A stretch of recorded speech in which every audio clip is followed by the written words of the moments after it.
Bonjour à tous, Jean Robin, journaliste et éditeur. J'aimerais vous parler aujourd'hui de Dieudonné, qui vient de faire une déclaration sur Internet où il parle de Michael Jackson et de son décès. Et il dit à ce propos quelque chose d'erroné, de faux, de mensonger, qui en dit, je pense, long sur l'état d'esprit dans lequel se trouve Dieudonné aujourd'hui et que je regrette parce que pour moi c'est un grand artiste et malheureusement un très mauvais politique. Alors voilà ce qu'il a dit, je vous laisse écouter l'extrait. L'industrie du disque a profité de lui et a tenté de le tuer. Ce ne sont pas mes paroles, ce sont les paroles de Michael Jackson en personne qui disait récemment dans un article: le lobby sioniste américain est comme une sangsue. Il m'a volé et tente aujourd'hui de me détruire. Nous n'oublierons pas ce message, Michael Jackson, et nous irons de victoire en victoire. Tu verras, Inch'Allah. Et en fait, Dieudonné parle de sionistes, mais en fait, Jackson ne parlait pas de sionistes, il parlait de juifs. Ce qui faisait de sa déclaration une déclaration antisémite sans qu'il y ait de débat possible.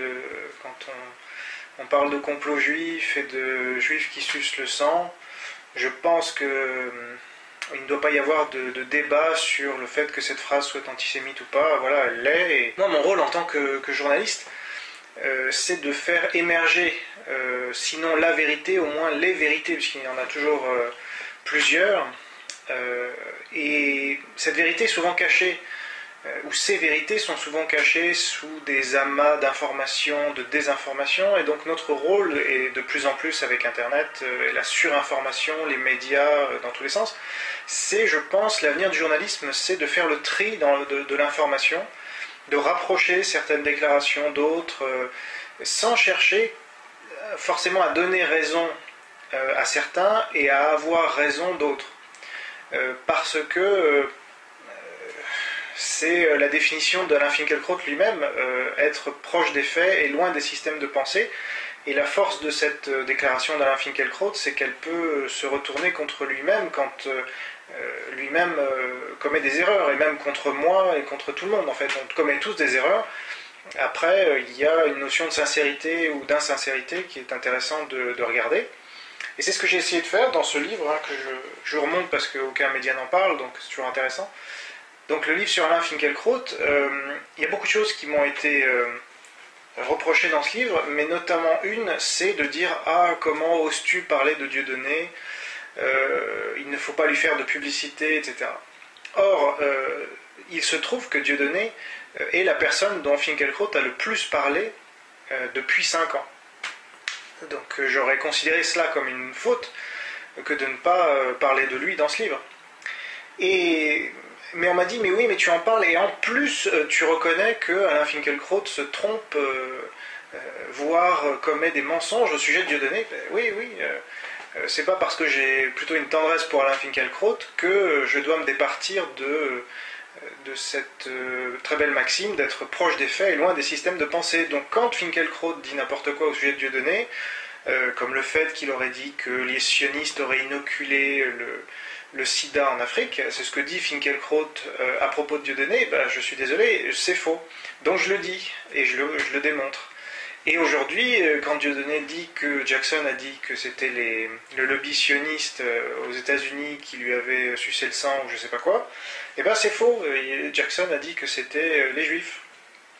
Donc voilà, la recherche de la vérité aujourd'hui devient très difficile parce que on a des gens dans tous les camps qui voudraient qu'une seule vérité puisse avoir droit de citer.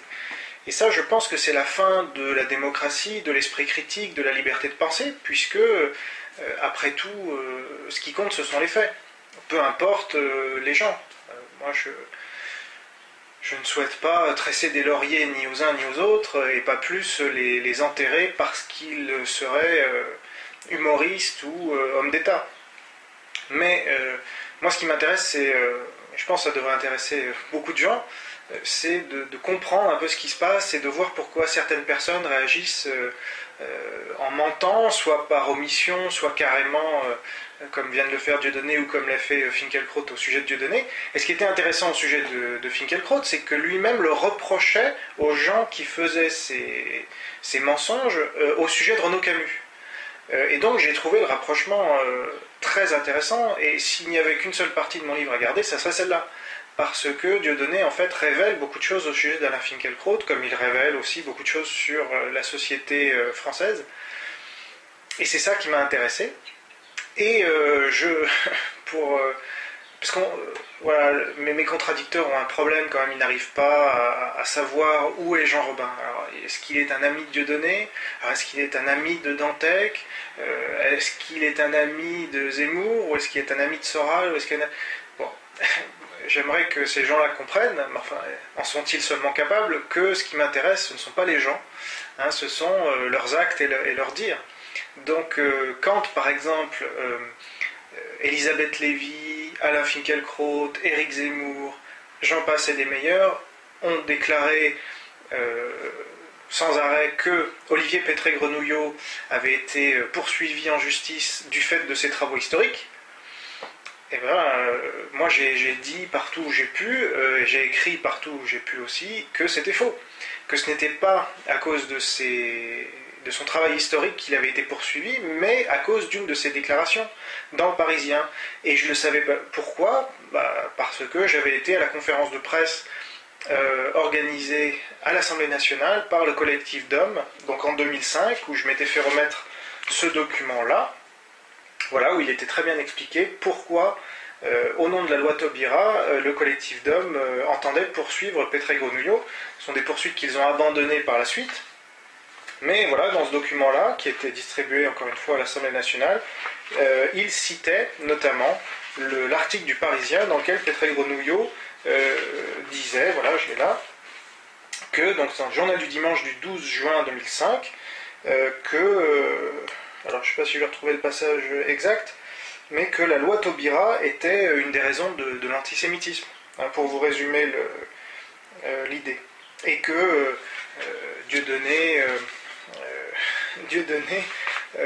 y participait d'une manière ou d'une autre. Enfin, c'était vraiment n'importe quoi, pour le coup. Autant son livre sur les traites négrières n'est pas critiquable, en tout cas moi je ne suis pas historien, donc je ne vais pas commencer à critiquer, autant cette déclaration dans le Parisien c'était n'importe quoi. Et ceux qui sont plutôt dans le camp, puisqu'il y a des camps aujourd'hui en France, voilà, ceux qui sont dans le camp d'Alain Finkielkraut, de Zemmour et autres, ont dit mais non, on veut tuer la liberté de l'historien, on veut le poursuivre en justice, etc. D'une part, on ne l'a pas poursuivi en justice, on a simplement menacé de le faire, et d'autre part, ce n'était pas pour ses travaux historiques, donc ce n'était pas l'historien qu'on poursuivait, c'était un papier, une interview qu'il avait accordée dans le Parisien, donc c'était pour ses déclarations de citoyen.